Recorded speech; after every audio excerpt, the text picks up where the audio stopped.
I remember one young girl in our big blue bus. She had her mom on the phone when she was in our waiting room. And one lady was standing on the driveway of Planned Parenthood praying the rosary. And she said to her mom, Mom, there's this lady praying the rosary in the driveway at Planned Parenthood, and I just can't go in. And we've heard something like that on multiple occasions, that people standing in prayer, when people see people in prayer, that reminds them of God. And maybe there's a reason they shouldn't be at this location. Welcome back, everyone, to another episode of Politely Rude with Abby Johnson. I am really excited about this week and our guest, and I'll tell you why. So last year, I was asked to speak at the Houston Coalition for Life dinner. And for those of you that don't know, probably most of you do, I worked for the Planned Parenthood Gulf Coast affiliate, which was out of Houston. So it used to be Planned Parenthood of Houston, Southeast Texas, and then we merged with the Planned Parenthood Louisiana and Mississippi Delta, and that became Planned Parenthood Gulf Coast. And so we operated, at the time that I worked there, 12 facilities. And our main facility was at 3601 Fannin Street, which was in Houston, Texas. And so I had a long history with that affiliate. That was the only affiliate that I ever worked with. And at the time, in the last 2 years that I worked there, it had been revealed that we were going to be building the largest abortion facility in the Western Hemisphere. And it was going to be second largest to China. And my boss was just ecstatic. Everybody was so thrilled. And I remember actually, after they had revealed it, I remember my boss, Diane, she was joking and she said, "Oh, I'm so excited. We're building the largest abortuary in the country." She was kind of, using the language that pro-lifers used. And so, they started building. And certainly we started our capital campaign. It was an $18 million capital campaign. And we were all the directors were expected to give to the campaign and to give in a very big way. And so our CFO at the time, Jeffrey, came to me and with a giving packet, and said, "Abby, we'd really like you to give to this capital campaign in a meaningful way. We've already decided how much we think you should give." It was a pretty extraordinary amount for the amount of money I was making, which was a pretty good amount. And he said, "And if you give it this amount, we will put your name on a large bronze plaque that will be outside of this facility that we built on the Gulf Freeway." And so I did. So I signed up. I have no idea if my name is on that plaque or not. I ended up leaving before the grand opening, so if I had to guess, I would say it was probably like dremeled off or something. But anyway,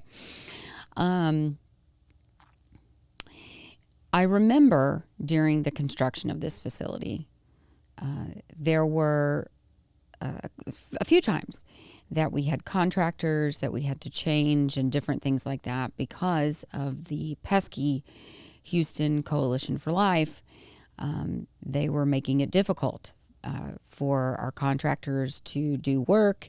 The contractors many times would go to work on the building. They would not realize that they were working on this abortion facility that was going to be committing abortions through the 6th month of pregnancy. And of course, the Houston Coalition would alert them and say, we're going to let everybody know that your business is doing work on, this large abortion facility. And we would have subcontractors walk off of the building site, and it certainly cost us more than we thought it was going to. It was more than an $18 million build. At the end, it took us longer than we thought it was going to take because we kept having to fill new subcontractors, and there was a very poignant moment for me, and this was at the end of, it was coming to an end of my tenure at Planned Parenthood. And it was a very large conference. It was our large conference at Planned Parenthood. It was a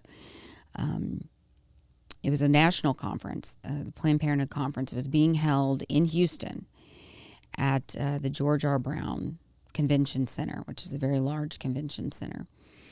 And we'd already been told, of course, there will be, protesters outside. So, everyone, you're going to park here. You're going to ignore the protesters. Of course, we knew all of this. There were many, many people there, many, many Planned Parenthood people there. And I remember, as we were going back and forth, to different breakout sessions and hearing different keynotes and everything like that, there were people outside protesting, as they said, and they were all involved. Most of them were involved, I would assume, with the Houston Coalition for Life. And we would look out of the windows, and sure enough, there were always a horde of people outside praying, and many of them had signs and all of this stuff. And it was at that convention that Hillary Clinton came.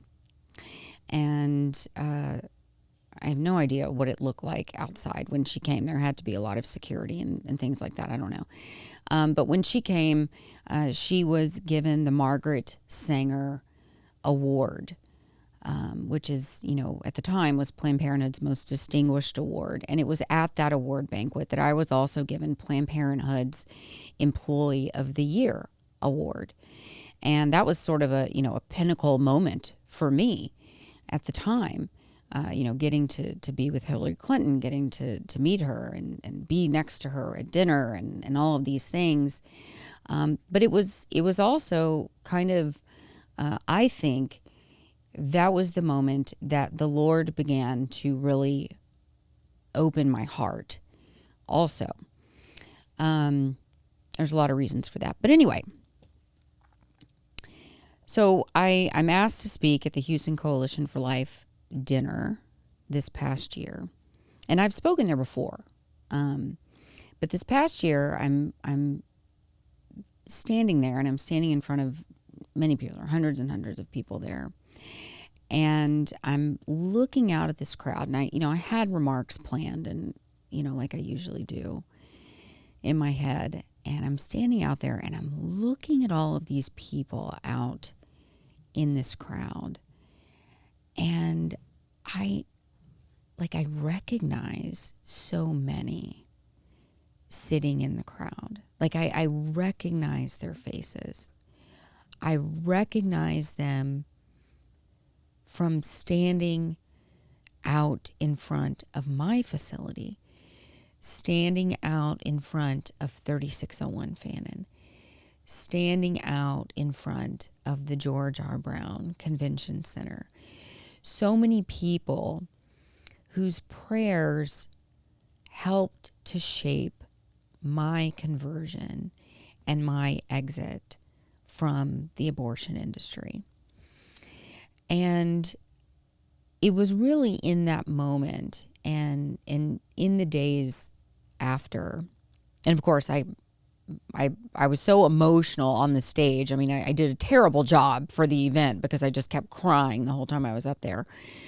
But I'm looking out in the crowd, and Christine Melchor has been the fearless leader of the Houston Coalition for Life for over 20 years. She's been the executive director. And most of you listening to this is the first time you've ever heard Christine Melchor's name. Christine, we gave her our Legacy of Life award this past year at our National Celebrate Life conference. And most of you listening, this is the first time you've ever heard her name.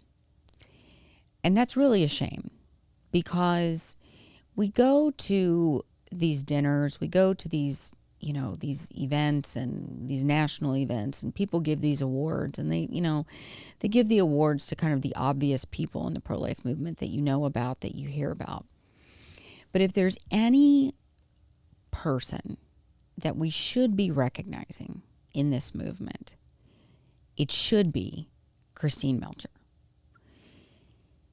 Christine Melchor started out as a professional, as a licensed vocational nurse. And she has been involved in pro-life work since Roe, since 1973. And she realized at that time just the horror. I mean, she was a nurse. She realized just the horror of abortion. And she committed to, doing what she could to end abortion and to save babies. And it's not just her commitment that is commendable. It's what she has actually done that is commendable. And you would meet her and she would never tell you, which is really what's so amazing about her, is just her humility.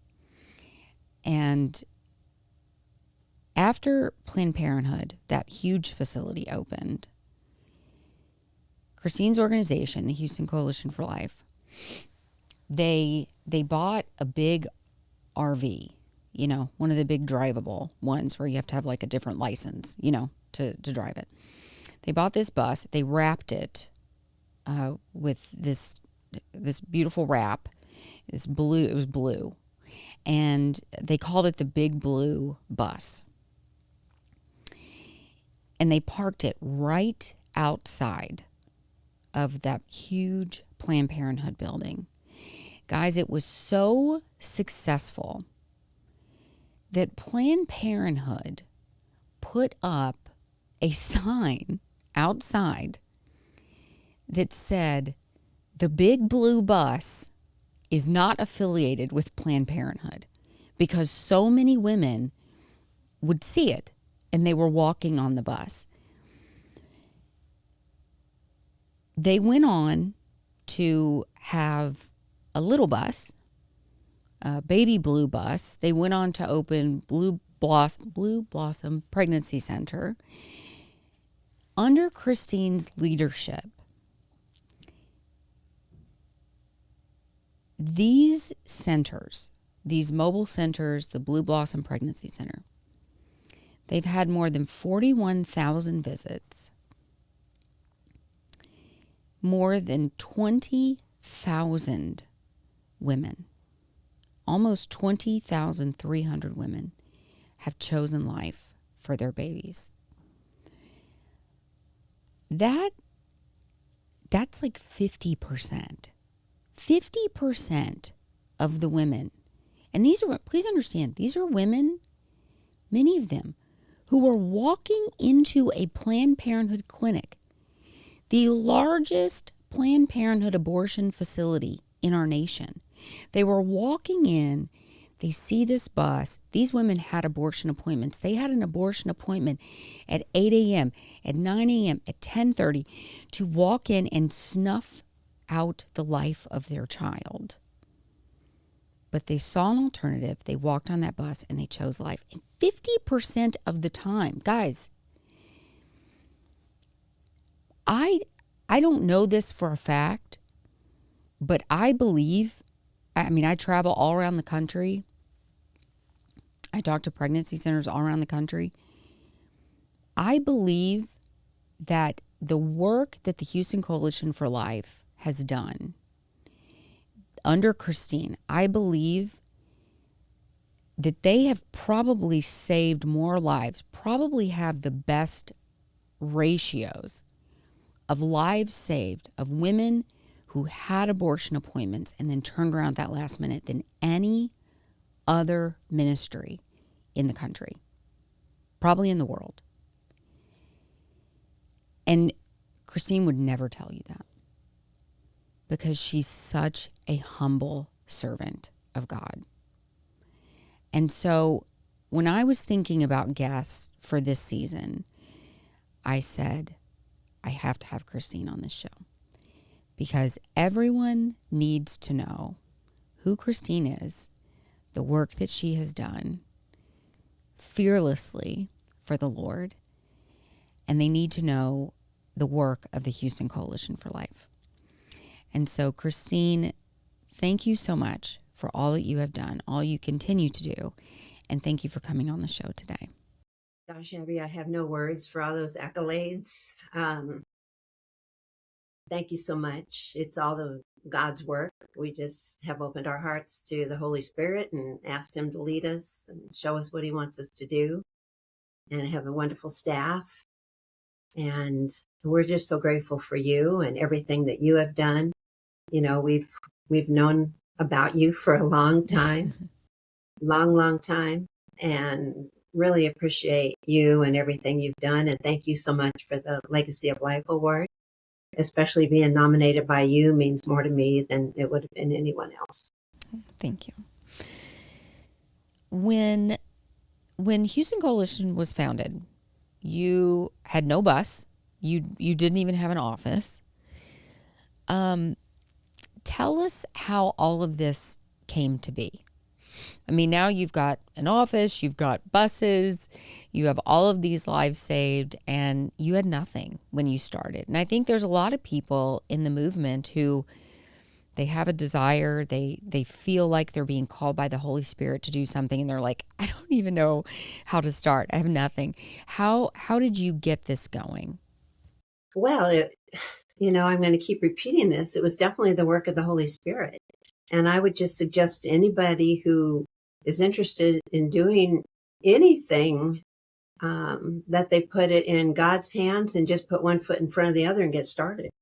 Because like you said, we really didn't have anything. We were the boots on the ground pro-life organization. We were stand and pray and sidewalk counseling. But then when Planned Parenthood moved to this huge building, we were waiting for a pregnancy center to come over there. And when that didn't happen, I had heard about buses in the Midwest, pregnancy center buses. And so we just announced it and said we're going to do it and did our first Walk for Life. And the community really came together and we raised the money for our big blue bus and put it on the road. 9 months after we announced it, it all came together. And then you decided to do a second bus. Mm-hmm. And where was the primary target for that bus to go? Well, I'm sure you knew about Houston Women's Clinic. It was probably even busier than Planned Parenthood. And there wasn't a pregnancy center real close to it. And we decided that we would put our second bus over there. And it just so happened there was a place where we could park. It was very close to it. So when we announced that we would like to do this, I had the new bus donated the next day. Wow. And the money to get it retrofitted, and we put it on the road fairly quickly. So that's where our second bus went. And we called it the Little Blue Bus, Baby Blue. We're real creative. And what was there when you got, I mean, there was so much success. There is so much success with your Big Blue bus. Was there, intentional collaboration with, because your sidewalk ministry, I mean, that was really Houston Coalition for Life, right? I mean, it was the sidewalk ministry first. Yes. Was the thinking, well, we're going to really partner the sidewalk ministry and the bus ministry together. Like we're gonna intentionally, kind of, I mean, target is not a great way to say it, but like target women with our sidewalk counseling to get them on the bus. Like we need to marry these ministries together. Oh, yes, it was the perfect partnership. I mean, in the past, before we had a pregnancy center right there, if we had a woman interested in going to a pregnancy center, we had to drive her 15 or 20 minutes away. So, and as a sidewalk counselor myself, we could stand there and say, good morning, mom. If you'd like a free pregnancy test, free ultrasound, we can help you right here, right now in that blue bus. And all we had to do was just walk them a short distance over there. And a lot of women took us up on that. Yeah. So what are some of the most, I mean, I'm sure you've had so many, but what can you tell me some of the most memorable experiences you've had on your buses? Yeah, Abby, there's been so many, it's even hard to pinpoint one, but I remember one at the very beginning when there was some pro-lifers on the street, and one of them was just holding a picture of a baby in utero at about 8 weeks. Um, a fine, a fine, beautiful baby, not an aborted baby. Mm-hmm. And the woman who was going into Planned Parenthood had an abortion scheduled, and she was actually on the abortion table. And she asked the Planned Parenthood nurse, "Does my baby have a heartbeat?" And thanks be to God, that nurse answered her correctly and said yes. And she immediately got off the table and came into the bus. And I remember as her ultrasound unfolded, and this happened with many of the women we saw, she would immediately cover her eyes. Oh. And then as we started to speak to her about her baby and tell her about her baby and show her the baby's heartbeat, she would start peeking out. And pretty soon those tears came smiles, and she had no, after she saw her baby, as the case with many of the women, most of them, they couldn't go through with the abortion. We showed them their entire baby. We didn't just show them the top of the baby's head Right. like some of the ultrasounds that Planned Parenthood gave. Um, we showed her the whole baby, and we show her the baby moving, kicking, little heart beating away. I always said it seemed like these babies came to life for the parents when we did the ultrasound. We'd see hiccups. Sometimes it looked like they waved. Mm-hmm. um, They're showing and off. choose life. Yes. And then, we could tell them how we can help them. And that's how Big Blue, just evolved. I remember a young woman coming in for an ultrasound, and she was scheduled for an abortion. And she chose life, and she said, "I'm going to bring my mom back here because she has an appointment at Planned Parenthood for an abortion." Oh, wow. And she said, "I can't let them kill my sibling." So she brought her mother in, and her mother, we showed her baby, and they both laughed and cried and continued their pregnancy. And we give all the thanks to God for that. I always say the ultrasound room is a room where the miracles happen through the grace of God. Mm-hmm. And that's truly what it is. As you know, Abby, with the advent of the ultrasound, we could see so much, so Mm-hmm. much. I know when I had the ultrasounds of my children, I didn't know what I was looking at. Yeah. It was just a bunch of lines, but you can definitely tell what you're looking at now. Yeah.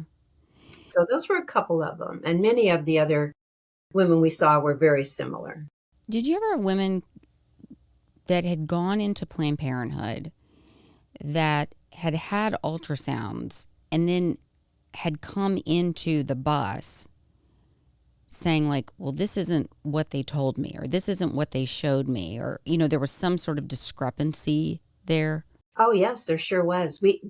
That happened in many, many instances where women came in with the picture that Planned Parenthood gave them of their ultrasound, which was a round circle. It was the top of the baby's head. That's all you could see on the image. Whereas if they had just turned the probe horizontally, they would have seen the entire body. But Planned Parenthood was still telling them, believe it or not, your baby's just a blob of tissue. And by showing them this round circle, they believed it. Mm. And we're shocked when we showed them the entire baby.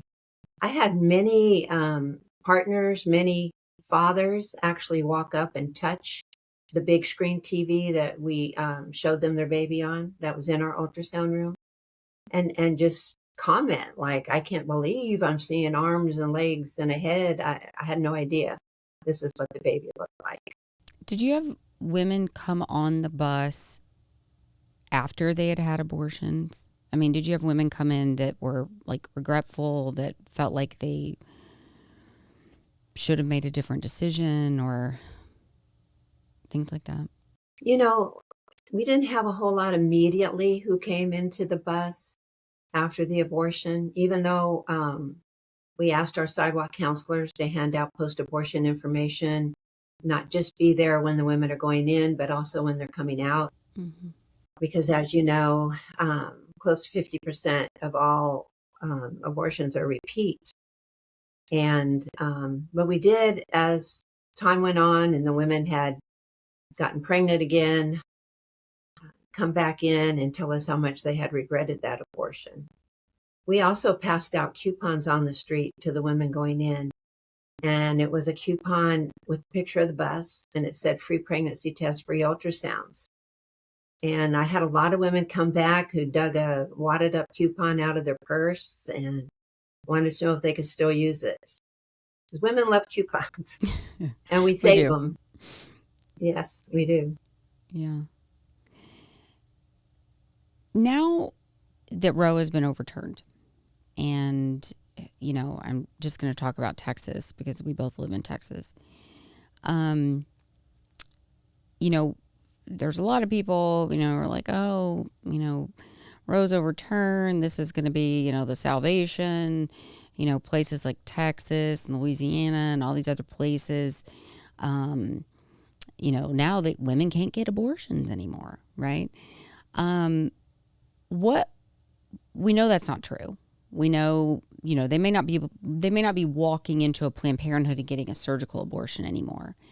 That may be true. But what are you guys seeing on these buses? What are you guys seeing with your ministry? Yeah, we really didn't know what to expect, Abby. But the number of women we have served since Roe has been overturned has increased by 50%. Wow. And the number of women attending the classes that we offer in our office have increased by 40%. We're more busy now than we were before Roe was overturned. And getting the word out about that has been a bit difficult. We mention that in the emails that we send every week. We want people to know we still need you. Yeah. We still need you to stand on the street and pray. We still need you outside Planned Parenthood because women have been going there and getting referrals and money to go out of state, as you know. And women are accessing the abortion pill RU486 right and left through many, many websites. And thanks be to God, I should say, a lot of them come to us when they're trying to determine exactly how far along they are to see if they can take that pill.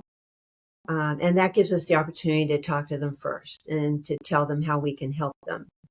But we have also found that a lot of women are taking that pill way past the proper gestational age. Mm-hmm. And they've been stockpiling it and taking more than they're supposed to and ending up in the hospital with incomplete abortions. So we're just busier than we were before Roe. And we still need people who've been involved in the past to continue being involved. What are you hearing from the women? I mean, we hear this all the time, there's places that will fund their abortions, but what are you hearing, like, tangibly? Like, how much are they willing to fund? What are they willing to do? What are they willing to pay for? What are you hearing from women who are coming in? Well, we have heard that the big Planned Parenthood here, Planned Parenthood Gulf Coast, is giving at least $400 for women to go out of state, also paying for their abortion and their hotel room. There's also another former abortion facility here in Texas that advertises doing the same thing. And they'll even see your post-abortion visit so you don't have to go back to the state where you had the abortion. Okay. And we know that 2 illegal abortion facilities have been shut down here in the last year. I'm sure you heard about those. And I just feel that there's plenty more of that going on in Texas and in Houston. And it's hard identifying those places because everything is so secretive. But we're working on trying to do that. I mean, if you have any tips for us, we would love it. Um, and we're real curious about what's going to happen with the big Planned Parenthood. I don't know if you know anything more than what we know. I don't, but that was a huge, I mean, kind of, I mean, I don't know if you were surprised when we heard the news that that huge facility was closing.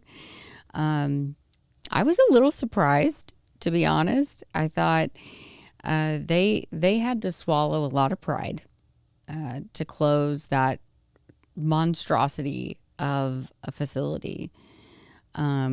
They put, so much money, so much time, and just they were so proud of what they had done. And so now to then turn around and close it down, I'm not sure what will become of it. But I'm sure you guys were just celebrating. I mean, we were all celebrating. Well, we were. And then the more I thought about it, Abby, the more I thought, well, they're just saying they're closing Prevention Park, which is only the first floor of that big building. Mm. And so now I'm not 100% convinced the whole building's closing. We won't know till September 30th. Right, because that's the And we'll last be out day. there. Yeah, that's Yeah. the day they're supposed to be closing, right? Yeah. And well, just like you, I was very shocked. I was very surprised that building was announcing they're going to be closing. And I hope it is. I really hope it is, but we won't know for sure until the end of the September. Yeah. I mean, I wouldn't be surprised if, a bunch of different groups, like NARAL and NAF or, these other groups that, Lilith Fund, these different groups that fund abortions and all this kind of stuff, if they came together and, bought part of the facility or something to run their, to kind of house their operations out of it. Because it just does seem like such a defeat for them. Oh, it really does. And I guess I'm still very flabbergasted at the whole thought of it. I can tell you, we're still going to be there with our big blue bus, even if the whole building closes, because a lot of women aren't even going to be aware of what has happened. And they think, oh, Planned Parenthood can help me. And they're going to go over there and we'll be there and we'll still be offering help. We're not going anywhere anytime soon. Yeah. And we're going to have a memorial service on September 30th in memory of all the babies who lost their life in that building. And I think they did about 10,000 abortions a year there. Mm-hmm. And so would you confirm that? Do you think the same? Yeah, I know that their capacity was 75 abortions a day, 6 days a week. Now, I don't think they hit that capacity, but that was their capacity. So, I mean, you guys would have a better estimate because you guys are out there all the time. But yeah, I mean, their plan was to have an abortionist there all 6 days a week. Yeah. And it's just now with the rise of chemical abortion. The rise of chemical abortion was taking place. This is what a lot of people don't really understand. They think that the chemical abortion pill, that this, kind of uprising of chemical abortion is something that is new. That this is, this is kind of a new discovery, or, they're just pushing the abortion pill now since Roe's been overturned. But that's not true. At that Planned Parenthood conference that I was talking about at the George R. Brown Center, that was back in that was like 2009. It was like the beginning of 2009, I think. Yeah, it was. Okay. At that conference, they said by 2020, they expected for chemical abortion pills to make up 50% of abortions. That was in 2009. Planned Mm-hmm. Parenthood rarely, they rarely miss their goal. And that's what they wanted. They have wanted chemical abortion pills to make up the majority of abortions. Why? Well, because you don't have to have a doctor. You can just get them online. This is what they have wanted. They've been pushing for online abortions. You and I discussed a long time ago, in Iowa, when they were, Iowa was really the first place they started doing these, webcam abortions with the cash drawer opening, and a doctor in Sioux City, Iowa is pushing a button, and that's opening up a cash drawer in Waterloo, and that was fulfilling the legislative need for having a doctor dispense the drug. Planned Parenthood is always looking for loopholes in the law. They're always looking for a way to skirt around the law. They've been doing that for 2 decades now, with chemical abortion pills. And I thought it was really interesting, and I think you can probably speak to this too, Christine, just because you've been doing this for so long, and you've seen the culture. I think I'm sure you can attest to sort of the culture changing, and the culture growing colder and colder toward children in the womb, and even women Mm-hmm. changing. I mean, even the hearts of women changing. But I remember, when Biden, said, "Oh, now chemical abortion is going to be available to, everyone. It's going to be, online," and all of a sudden, women could get abortion pills for $100, online. And I thought to myself, "Oh, this is a tragedy for Planned Parenthood, right? Because they've been charging $600 per abortion pill. This is terrible for them. This is like financially just devastating for them. But they can't say that, right? They can't go online and say, boo, like, boo, Biden, we don't want this, right? They have to celebrate. Even though it's going to be financially devastating for them, they have to celebrate. And that's when it really came into focus that the abortion industry, this is not, ultimately, it's not about money. This is about child sacrifice. This is about killing children. Like, that's really at the heart of it. This is a work of the demonic. I mean, and Mm-hmm. I think I see that just in the past, almost 16 years I've been out of the industry. It's like everything has become more brazen. Mm-hmm. Satan is just putting all of his cards out on the table. You know? Mm-hmm. It's like they're not even, Yeah. Planned Parenthood is not even trying to hide who they are anymore.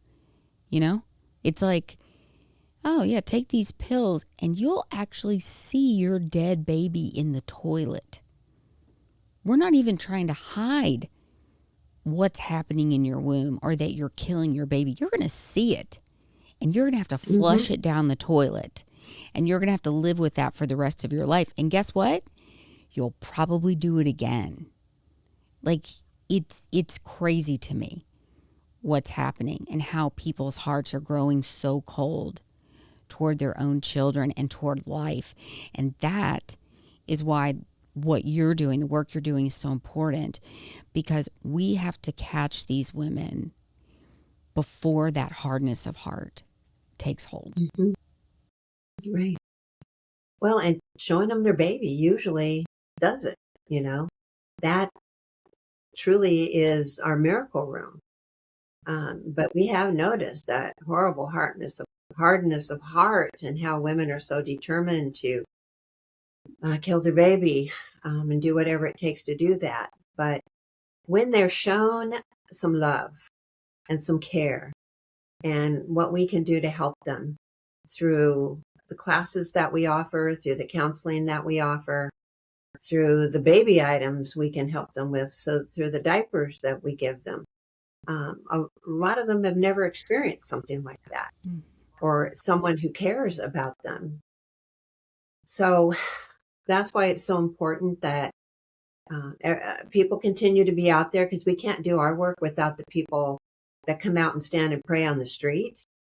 They're the ones that can speak to the women that are going in, if it even stays open, or if they just drive up, and we can still talk to them and point them to the bus.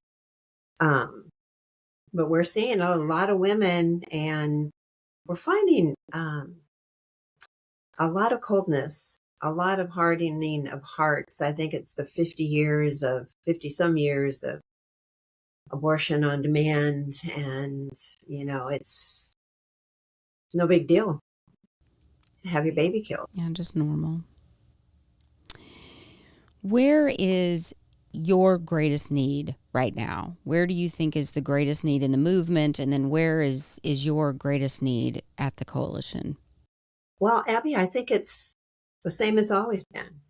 Our greatest need is involvement, is people on the street standing and praying. It's that stand in prayer that changes hearts. Yeah. I remember one young girl in our big blue bus. She had her mom on the phone when she was in our waiting room. And one lady was standing on the driveway of Planned Parenthood praying the rosary. And she said to her Mom, there's this lady praying the rosary in the driveway at Planned Parenthood, and I just can't go in. And we've heard something like that on multiple occasions, that people standing in prayer, when people see people in prayer, that reminds them of God. And maybe there's a reason they shouldn't be at this location. So we need involvement. I think that's probably what we need the most, is involvement. And we're also trying to figure out how to reach the women now with all the telehealth, and they can order their own abortion online and do it at home, as they tell them, in the convenience of their own home. But the ones we've seen, it wasn't convenient. Mm-hmm. And it was horrifying what they experienced, and they never want to do that again. Yeah. So just figuring out ways to reach these women without talking to them outside the abortion facilities. We used to have 13 here, 13 abortion facilities. And so we had our pick of where to go and where to stand and who to reach out to. But as you know, that's all changed, but we still need to do it. Yeah, I think there is sort of this idea in the movement, particularly in states like Texas, where, abortion is technically illegal. People just think, oh, well, we're kind of done with that. Like, we don't need to worry about that anymore. We don't need to worry about it. But the bottom line is that pregnant women are still walking into Planned Parenthood clinics. And Planned Parenthood is very eager to help them order these abortion pills, get them to their house, get them funding. I mean, I heard on our hotline one day, this woman was getting $1,000 gift card to go have an abortion in Arizona. Her work, the place where she worked, was going to give her $4,000 on her next paycheck to go get an abortion. Now, they would not pay for maternity care. They didn't pay for maternity leave, but they would pay $4,000 for her to get an abortion. Planned Parenthood was going to pay, or the National Abortion Federation was going to pay for the abortion. They were going to give her a $1,000 gift card. Somebody else, Lilifund or somebody else, was paying for her lodging. She was going to get a free abortion, a $1,000 gift card, all of her lodging and travel paid for her and a friend, and $4,000 on her paycheck. Yeah. I mean, this is what we are competing against right now. But there's so many people that go, yeah, we don't need to do anything anymore. Yes. Of course we need to do something. Like, we need people more than ever now. Yes, we do. And I mean, we need people out in front of these clinics. My life, I would not be doing what I do right now if there had not been people like you, Christine, and like so many others out in front of these abortion facilities every day praying for me. We would not have the 750 abortion clinic workers that have left the abortion industry and in our ministry right now without sidewalk advocates and counselors and people out in front of the facilities. I mean, similar to the story you just told, Christine, there was a man that worked at a facility in the Northwest, And he was already kind of like, I don't know that I should be doing this. He was already kind of on the fence. And it was pouring down rain one day. And he looked out of the window and he saw a woman on her knees on the concrete praying, just one woman praying out in front of the facility.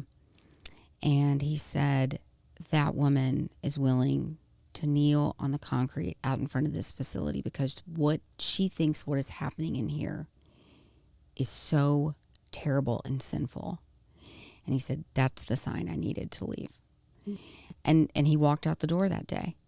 And we have so many stories like that of workers and women who had abortion appointments that have walked out because they saw one person standing there. And it's the same for these women who have abortion appointments out of the state, and they're walking into a Texas Planned Parenthood, or they're walking into a referral center in Louisiana or wherever it may be. And they're just looking for a sign. Yeah, they are. That will tell them, yeah, you shouldn't do this. You are an outward sign of their inward conscience when you stand out. You may get an influx of abortion workers when this building closes. Have you already started getting them? Well, we've started getting them over the past year because the abortion industry is so overrun with patients right now in other states where abortion is legal. It's so overrun with patients. The working conditions are terrible inside of the clinics. The morale is terrible. They're being asked to work 70-hour work weeks. More babies are being born alive and killed after they're born alive. Later term abortions are at the highest level it's ever been in history. These abortion workers who got into the industry thinking, I'm just going to help women and make some money. Now they're being asked to drown babies in buckets. They are witnessing babies being, their necks being slit after they're born alive. They're witnessing these unconscionable, unthinkable things. We're dealing with suicides of abortion workers happening inside of the clinics, which is something we haven't really dealt with before. And so we're trying to reach into the clinics to get these workers out before they commit suicide. And there is a human cost to child sacrifice outside of the child that's being sacrificed. Yeah. There is a larger human cost. And we need to be thinking about that when we are thinking about how we can serve the Lord in this movement. Go and sacrifice an hour or two of time and pray out in front of that facility. You could defray the human cost. And that matters. Yeah. And it makes a huge difference. We've heard those stories from a couple workers who left a different abortion facility here in Houston. Yeah. Our story. Yeah. Well, I just want to thank you, Christine, really. I want people to know who you are. I want people to know your work and all the amazing things that you have done. And I want people to follow your example and just your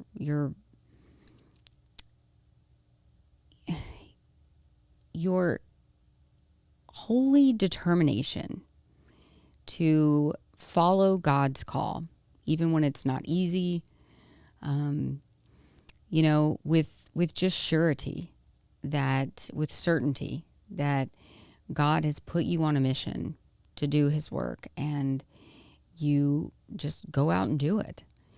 And I love that. We need more people like that. We need more servant leaders, and that's truly who you are. And so I thank you for that. There are many people who thank you for that, and I appreciate you. Well, thank you, Abby. I appreciate you more than you'll ever know, and have been amazed by the things that you have accomplished. And I'll continue to pray for you and your family and your ministry. God bless you. Thank you. Thank you. And if you are in the Houston area, anywhere in the Houston area, please go to the Houston Coalition website. Christine, what is that?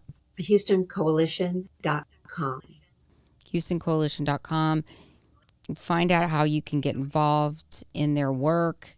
They're doing incredible things. I mean, they're shutting down the largest abortion facility in the country. So they are doing amazing things, saving babies at just, I believe, record-breaking rates. And why wouldn't you want to be involved in something like that? Thank So you. HoustonCoalition.com. And you can get involved there and catch a little bit of Christine's spirit too. So thank you so much, Christine. Thank you. Thank you. Thanks for having me on. Of course. And to everyone listening today, be safe out there and keep spreading the good news of Jesus Christ.